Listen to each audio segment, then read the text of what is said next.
In this video, we're going to be talking about some general sales tips for lead conversion and some quick tips for working with your scripts.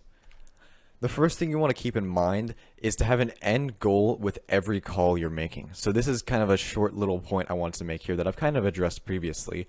In most cases, you want to be aiming for the appointment. You don't want to be running around like a headless chicken just not knowing where you're going, because that can really screw up your sales process, screw up your follow-up, and prevent you from making the most of your leads. So know your sales process, where your next goal should be. It's usually not simple, straightforward from like a lead directly to a sale. There are definitely other steps involved, so know your next steps.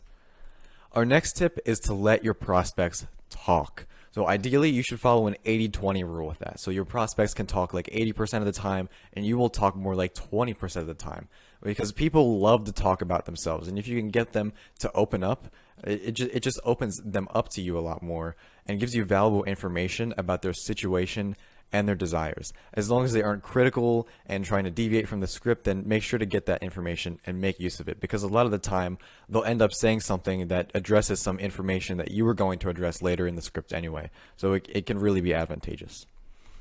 And pay attention to what they're saying, to what they're actually telling you. Not only should you be taking notes for like your own personal use for you to keep in mind, but also engaging with them as the conversation goes along so that they feel appreciated along the way.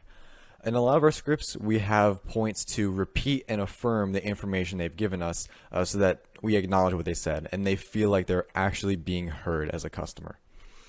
So when you're talking with them, it might be even useful to mimic their behavior. So are they speaking at a loud volume? Are they speaking fast or slow? Is their pitch like high and excited, or is it lower? Is their demeanor laid back, or is it more professional? So depending on these answers, you can adjust your tone and mirror the way they talk to become more relatable to them.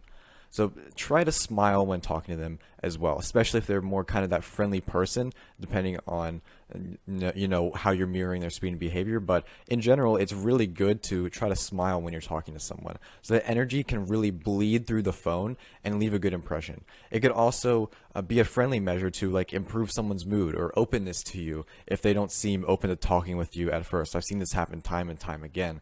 A lot of the time they actually are open to talking with you, but you just have to open them up to that. Our last tip is to not be afraid of silence. Silence is better than scrambling to find words, and it can also be a great, useful, like just tip in sales in general, like a useful tool.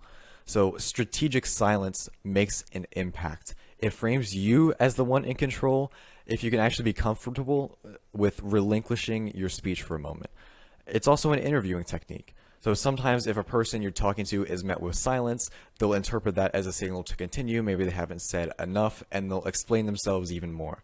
So use silence, or maybe even a short sentence or a question, when you want them to elaborate or give more information. So these were some general sales tips for working with your scripts and talking to prospects. In the coming videos, I'm going to show you start to finish each element of the sales call and how to break through those sales barriers. So I'll see you there.